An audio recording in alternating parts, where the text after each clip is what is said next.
शिक्षा उस शेरनी का दूध है, जो इसे पिया है वो दहाड़ा है। और आप अगर दहाड़ना चाहते हैं तो शिक्षा के सिवा कोई रास्ता नहीं है आपको, फिर सब हर कदम पे लोग आपको दबाते हैं। कलाम साहब ने भी कहा था कि किसी देश का भविष्य किसी कॉलेज के अंतिम बेंच पर बैठा हुआ विद्यार्थी के देख कर बता सकते हैं। गरीबी होना कोई पाप नहीं है। एक रेस के घोड़ा को अगर आप देखिएगा ना, तो रेस पे घोड़ा पे ना, घोड़े पे जो बैठा होता है घुड़सवार, उस घोड़े को बहुत मारता है, इतना तकलीफ देता है कि घोड़ा को समझ में नहीं आता है कि हमको तकलीफ क्यों दे रहा है। लेकिन रियलिटी में देखिएगा ना, तो उसका मालिक उस घोड़े को जिताना चाहता है।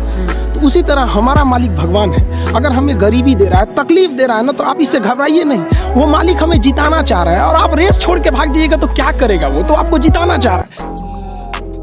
आप अगर कोई मूवी देखती हैं तो आपको 2 से ढाई घंटे की मूवी बड़ी अच्छे से याद हो जाती है। लेकिन आप कभी गौर कीजिएगा कि उस मूवी को बनाने वाला डायरेक्टर उस 2 घंटे की मूवी के लिए 2 साल से मेहनत कर रहा था, तब तो आपको याद हो गया ना। तो उसी तरह की स्टूडेंट जो होता है ना, उसके मेहनत को कम करने के लिए एक टीचर को मेहनत करना पड़ेगा, उसे प्रेजेंटेशन देना पड़ेगा, उसे अपनी भाषा में बताना पड़ेगा कि एक लड़का जो है वो भोजपुरी बेल्ट का है। भोजपुरी वालों को तो पहले ये लगता है कि हम बहुत पीछे हैं। अरे भाई, तुम नहीं पीछे हो, जितना एक CBSE ICSE बोर्ड का जानता है उतना ही तुम जानते हो। बल्कि ये जो गांव के लड़के ये ज़्यादा मेहनत करते हैं, 20-20 किलोमीटर साइकिल चला के आते हैं। किसी शहर के लड़के के लिए पॉसिबल नहीं है उतना, तो ये ज़्यादा मेहनत करते हैं। तो इनके लिए क्या होता है ना कि इनके पास सुविधाएं। स्टूडेंट्स की सफलता में 3 चीज़ का योगदान होता है। एक उनके गार्जियन का योगदान होता है, गार्जियन को भी हर पल उसको डर बना के रखना चाहिए कि भैया तुम पढ़ो इसको। दूसरा टीचर्स का होना चाहिए, टीचर्स उसके अंदर फ्रेंडली होने चाहिए, अच्छे से समझाना चाहिए, और खुद स्टूडेंट्स का।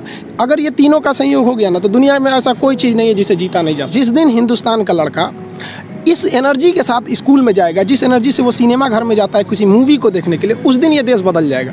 और ये पक्का बदलेगा, ये मेरा पूर्ण विश्वास है। थोड़ा वक्त लगेगा, लेकिन ऐसा नहीं है कि बदलेगा नहीं। पढ़ाई इतना दिलचस्प चीज़ होता है ना कि आपको 1 घंटे का क्लास कब खत्म हो जाएगा पता ही नहीं चलेगा, बशर्ते टीचर्स उस माहौल में देखा हो। देखिए, पढ़ाई की 2 चीज़ें होती हैं। एक टीचर जो होता है ना, वो तो पढ़ लिया, उसका लेवल बहुत ऊपर है, और जो स्टूडेंट है ना, वो तो अभी शुरुआत कर रहा है, तो उसका लेवल बहुत नीचे है। बड़ा अंतर होता है ना ये 2 चीज़ों में समन्वय बनाना। जैसे सुई में धागा डालना, दोनों को एक लाइनर होना जरूरी है, तो ही जाएगा।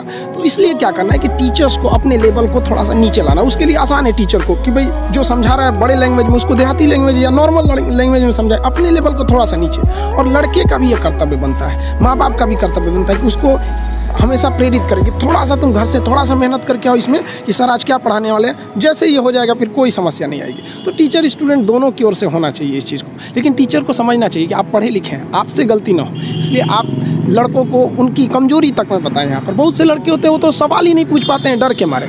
ये नहीं होना चाहिए, क्योंकि वो टीचर को टीचर समझ रहा है। लेकिन अगर टीचर को जिस दिन वो दोस्त समझने लगेगा ना, वो सवाल पूछेगा।